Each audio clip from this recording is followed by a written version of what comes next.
Your audience is visiting your About page to see if you understand them. Welcome to Seven Figure Copy, the show where I teach you how to create powerful strategic messaging so you can attract high-paying clients and scale your business to the next level with ease.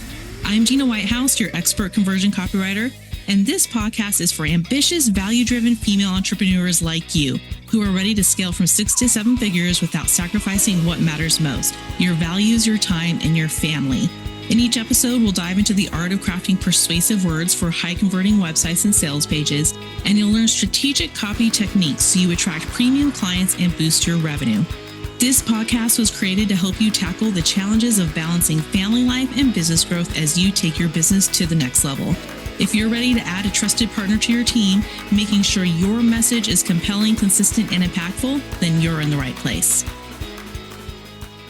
Welcome back to the Seven Figure Copy podcast, everybody. I am your host, Gina Whitehouse, and today I'm excited because we are continuing our talk on the About page. We're going to dive into one of the most powerful yet often overlooked tools on your website. But before we do that, I want to remind you to go to the show notes and download your free checklist. It is your 7-figure copy About page checklist. That's going to tell you every copy element, every section that you need on your About page to really connect with your target audience, build trust, show you're the expert, and then lead them to that next thing that you want to do, which is most likely to drive sales. All right, so last week we talked about how your About page is your secret sales tool. It's really that secret sales page on your website that most of us forget about, right? But here's the catch. Most people are unknowingly making some major mistakes on this page, mistakes that could be really costing you leads, sales, and credibility. So have you ever thought this to yourself? Have you ever thought, why isn't my About page engaging my audience? Am I coming off as maybe too self-centered on my About page? And how can I make my story more relatable? If you've thought these things, then today this episode is for you. We're going to cover 5 common About page mistakes that I see all the time. But more importantly, we're also going to talk about how to fix them so that your visitors feel seen, heard, and understood. And ultimately, they take that next step to work with you. So I'm also going to share examples for service-based businesses, product-based businesses, and even brick-and-mortar stores. So no matter what industry you're in, you're going to get some practical, actionable tips today that you can use right away. So one of my favorite things to do is actually read magazines, and I like to read all kinds of things, but let me ask you, is reading magazines even a thing anymore? I mean, I think it is, but maybe it's not for you. Well, I love to read the Food and Wine magazine. I get it in the mail every month, and really, I just read it for the recipes. I love all the pictures because they're so just beautifully curated, and the food looks really, really good, just delicious. And every time I get my issue, I pick it up, I read through the pages, I get inspired by the dishes. I'll like dog ear, like bookmark a few that I tell myself I'll try later, but what happens every time? This is what happens. I put the magazine down, okay?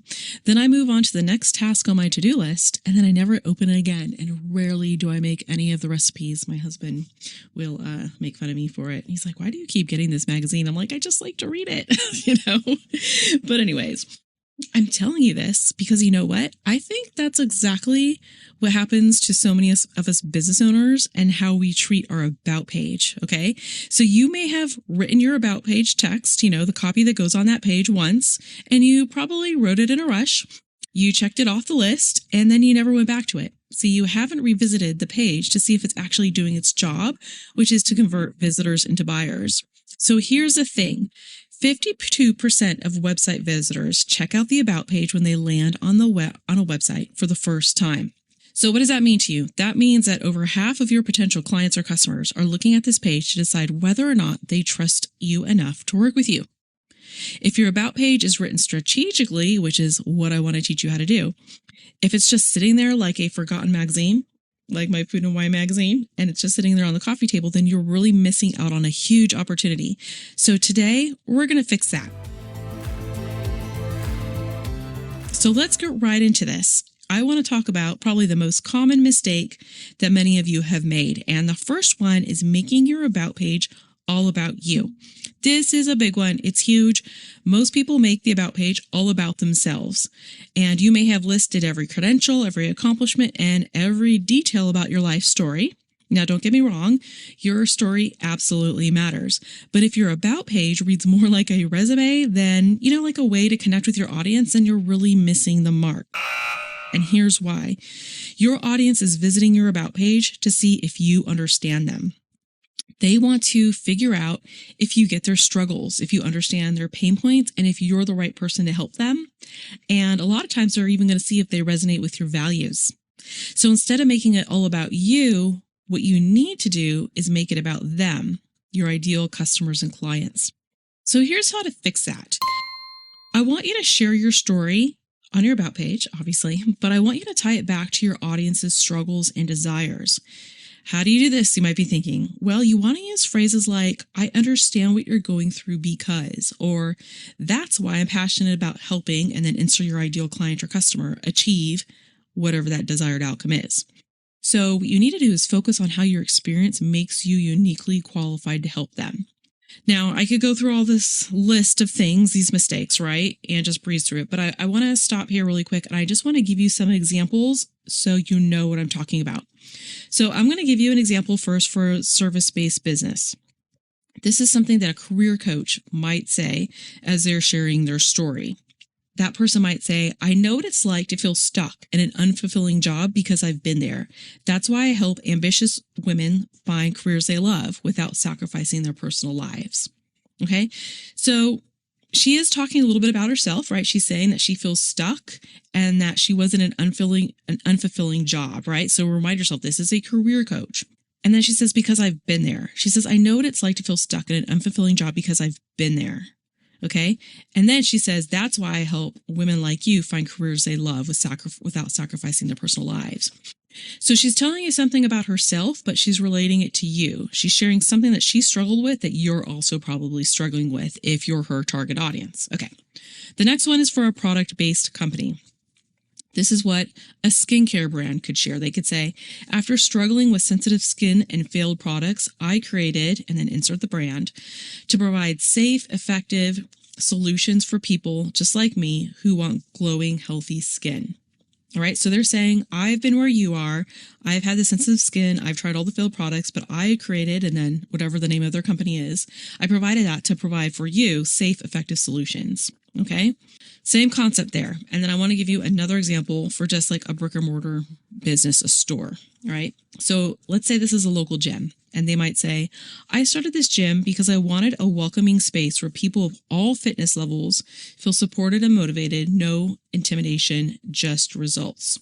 So this one's, this one's kind of implying he or she is implying that they started this gym because maybe they felt like they went to the gym and they didn't feel very welcome somewhere else. So they're saying, I started this because I wanted to create a welcoming space where people of all fitness levels felt supported and motivated. All right.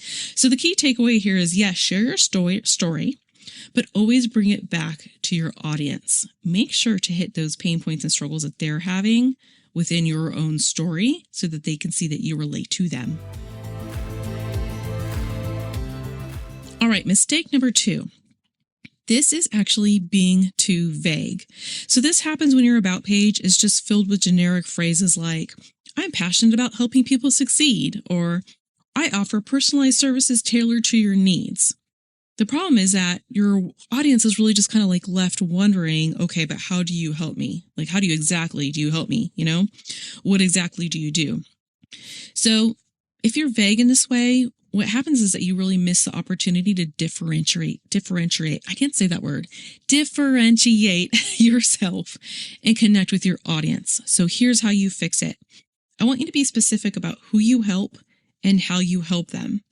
Then I also want you to share the transformation your clients experience and include those details that will resonate with your audience's struggles and goals. So I'm going to give you some examples again. The first is for a service-based business. So instead of saying, I'm a business coach who helps entrepreneurs grow, you can say, I help service-based business owners streamline their operations and double their revenue without burnout. Like, that is not vague. That is very, very intentional there in spelling out the details, right? So this person's saying exactly who they help. They help service-based business owners. And what are they helping with? Streamlining operations. And then they're giving even the outcomes so that they'll double the revenue without getting burned out. You see the difference there? The next example is for a product-based business. This person might say, or instead of saying this, which would be, we create innovative solutions, they would say, our planners are designed for busy moms who need to juggle work, family, and self-care without the overwhelm. So this company is selling planners, right? And so just, we create innovative solutions, way too vague. But in the example sentence, the good example, they're saying our planners, so they're specifically pointing out exactly which product is going to help who? Busy moms who need to what? Juggle work, family, and self-care without the overwhelm. All right. So in this sentence, they're specifically telling them, or like acknowledging what their struggle is, which is juggling the work, family, and self-care. And then the third example is for a store. So instead of saying, we provide excellent customer service, they could say, our bookstore is curated for readers who love finding hidden gems and rare books you won't find anywhere else. That's just so much more in detail, right? It gives so much more detail. It's not as vague as just, we provide excellent customer service. Instead, it's telling them exactly what they're going to get when they go there. So key thing to take away here is share the transformation that you want to give to your clients, and tell them exactly who you help and how you're going to help them, because these details are going to resonate with them, and it's also going to qualify that person that lands on your website, right? If they go their about page and to your about page, and let's say they read that our planners are designed for busy moms, and they realize, oh, I'm not a busy mom, I'm not even a mom, then they'll be like, okay, that planner's not for me, right? And they'll move on to something else. You want to attract exactly your target audience. So give details, tell who you help and how you help them. All right, next up is a mistake that is all too common.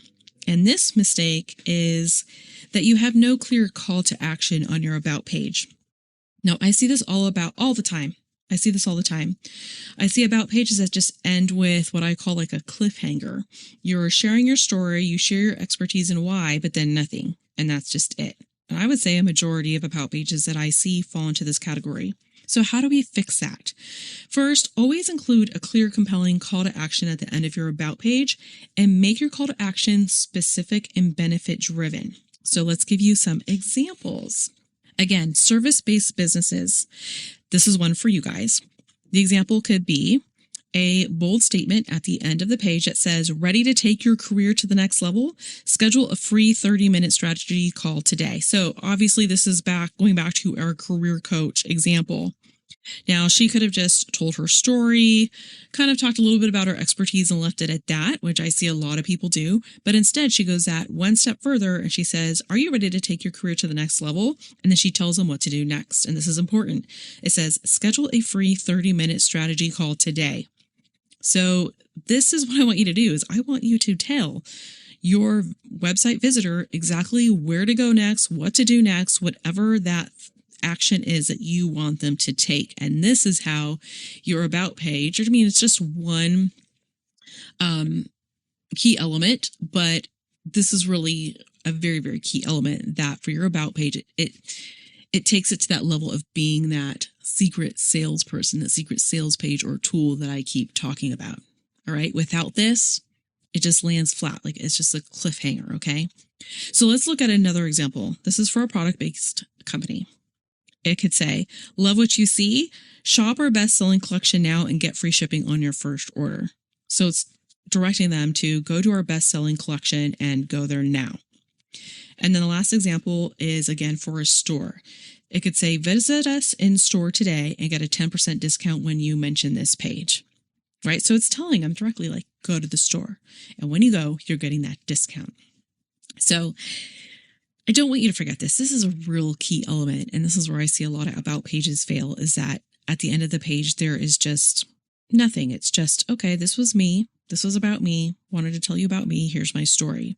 No, you need to use that page to filter those people to the next thing, to ask them to take action.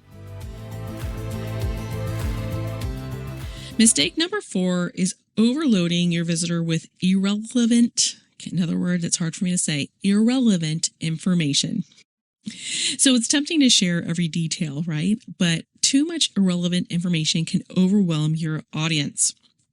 You know, think about just writing your story and just kind of throwing the whole kitchen sink into it. That's what I'm talking about here. So how do we fix it?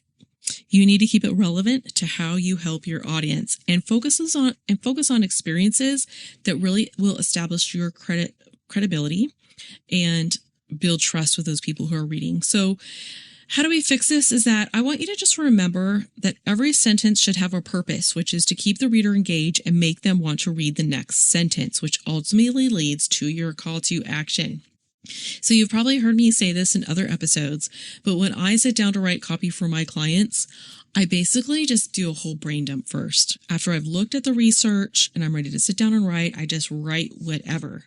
And then I go back and I pretty much reduce the page by 50%. And one of the ways I do that, I'm very methodical in it. One of the ways I do that is I sit down and I go from sentence to sentence to sentence. And every sentence I read, I ask myself, does this need to be here? And will this make the person who's reading want to read the next sentence? So you need to do that with your story. And sometimes it's hard. I mean, I'll admit it's hard for me too. There's things that I want to add in my story that I'm like, I really want to tell them about this. I really want, when someone comes to my webpage, I really want them to know this about me, you know?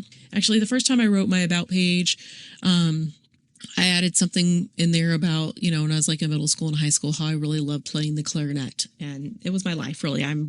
Right now you're listening to like the biggest band nerd you've ever met. It was a band orchestra. I did it all, right? And it's a fun part of my story, but I think I ended up taking it out. I think if you go to my about page now, I took that out. And I really don't want to because I'm like, it is something that's really made me who I am today. But is it really relevant to copywriting? Probably not.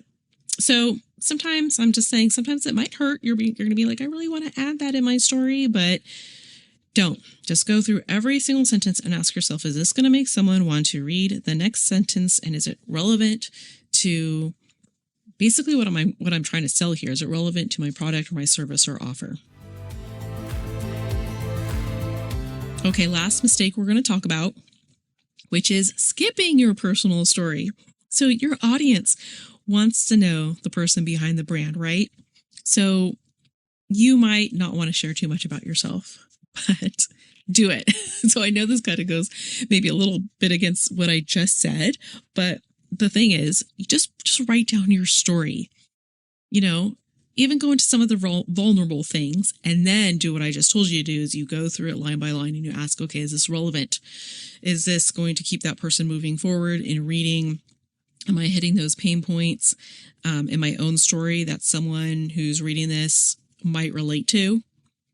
So you're going to ask yourself these questions. So when you're writing your personal story, just think about sharing your why and how you relate to that person's journey who's going to be hitting your website. All right. People like to go to About page and they want to know why you're offering this service or why you made the product that you did or whatever. Okay. So focus on sharing the why and then just be authentic and relatable without oversharing. And again, with oversharing, that just means go back line by line, look at what you're sharing, ask yourself, does this have any relevancy to my overall business? All right. And I also want to say, go back to episode 10, because I actually have a guest expert that I bring on that episode. And we talk all about how to bring our authentic self into your copy. So if you're just kind of wondering, I just don't know how to write my story, I don't know what to do, go to episode 10 and listen. All right, as we're ending here, I just want to recap really quick the 5 common About page mistakes. And they are: number 1, making it all about you. 2, being too vague. 3, not having a clear call to action. 4, overloading your reader with irrelevant information. And 5, skipping the personal story. So you know me, I like to leave you with a challenge for the week. So here's your challenge. Choose one mistake that you may have made on your About page and go and fix it. Go today, read through your About page, say, okay, have I made any of these 5 mistakes? And then just set aside maybe like 15 to 20 minutes to just sit there and correct it, if it's even going to take that long, okay? And Maybe your mistake is that you're missing something on your about page. Maybe you're missing a section that you really need so you can turn it into that secret sales page that you should have on your website. So to find out if you're missing something, go to the show notes and download the 7-figure about page checklist. It's going to give you a list of all the things you need on that about page to make it really work for you. Thanks for tuning in to this episode of 7-Figure Copy. If you've enjoyed the show, don't forget to leave a 5-star review on your favorite platform and follow me on Instagram for more insights. Can you think of one female entrepreneur or small business owner right now who could benefit from listening to this podcast? Please share this episode with them. And if you're ready to hand off the copy for your website, emails, and sales pages, head over to www.whitehousesm.com to book a complimentary copy chat with me. Let's partner together to take your business to the next level.